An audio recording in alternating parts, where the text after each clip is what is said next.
예, 요즘 기침하고 또 열이 나면 덜컥 겁이 나시죠. 평소 같으면 단순한 감기겠거니 생각하시겠지만 혹시 내가 신종 코로나에 걸린 건 아닌지 불안해하시는 분들도 적지 않으실 겁니다.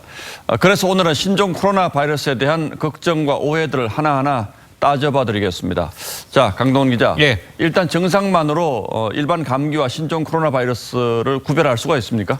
어렵습니다. 이 일반 감기 역시요, 신종 코로나 바이러스처럼 이 기침과 열이 나고요. 이 독감도 고열과 근육통을 동반한 증상을 보이기 때문에 정확한 검사를 받기 전에 이 증상만으로는 신종 코로나 바이러스인지 아닌지 구별짓기는 어렵습니다.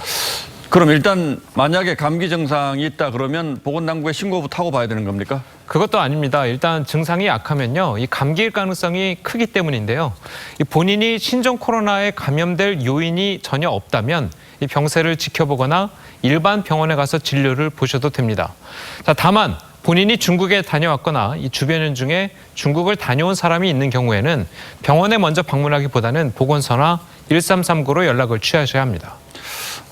지난번 메르스 때는 김치가 특효약이다 이런 얘기가 있었는데 이번에는 마늘을 많이 먹으면 예방된다 이런 얘기가 또 돌더군요. 이거는 근거가 있는 얘기입니까? 네, 근거가 없다고 할 수가 있겠습니다. 이 마늘을 많이 먹는 거는요, 이 신종 코로나 예방과는 무관한 얘기입니다. 이 마늘이 면역력을 높이는 데 효과적인 음식이다 보니까 나온 오해인데요. 이 건강 상태를 유지하기 위해서는 마늘을 과다 섭취할 게 아니라 이 음식을 골고루 섭취하는 게 무엇보다 중요하다고 합니다. 이건 말고도 여러 가지 가짜 뉴스가 많이 돌고 있죠. 예. 급기야는 세계보건기구도 해명에 나섰다면서요. 예, 그래서 저희가 몇 가지를 좀 뽑아봤는데요. 최근에 SNS에서는 표백제를 마시면 신종 코로나를 치료할 수 있다, 이런 이야기가 떠들었습니다. 이 명백한 가짜 뉴스로 이 해당 게시물은 삭제가 됐고요. 예. 계정도 차단이 됐습니다. 자, 뿐만 아니라 이 표백제를 몸에 바르면 예방 효과가 있다는 소문이 이 세계적으로 퍼지기도 했는데요. 이 WHO의 공식 입장은 일정 부분 소독 효과는 있겠지만 그보다 피부 손상 위험이 있으니까 주의하라고 답변을 했습니다. 자, 또 중국산 물품이나 우편물에 이 바이러스가 묻어 있을 경우에 전염될 수 있다는 소문도 있었습니다. 이 역시 근거가 없는 소문이었습니다. 자, WHO는요, 이 코로나 바이러스가 물체 표면에서는 오래 생존하지 못한다고 했고요. 자, 집에 있는 반려동물이 감염되지 않을까 또는 감염시키지 않을까 걱정인 경우도 있는데, 자, 일단 WHO는 증거가 없다고 선을 그었습니다. 자, 사실은 뭐 상식적으로 생각해도 터무니없는 얘기들인데 예. 이런 거 함부로 유포하는 사람들 처벌할 수는 없습니까?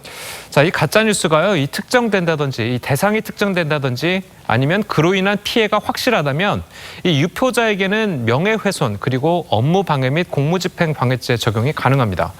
자, 실제로 메르스 사태 당시에 지역 병원의 의심 환자 관련 공지사항을 이 가짜로 만들어서 유포를 한 사례가 있고요.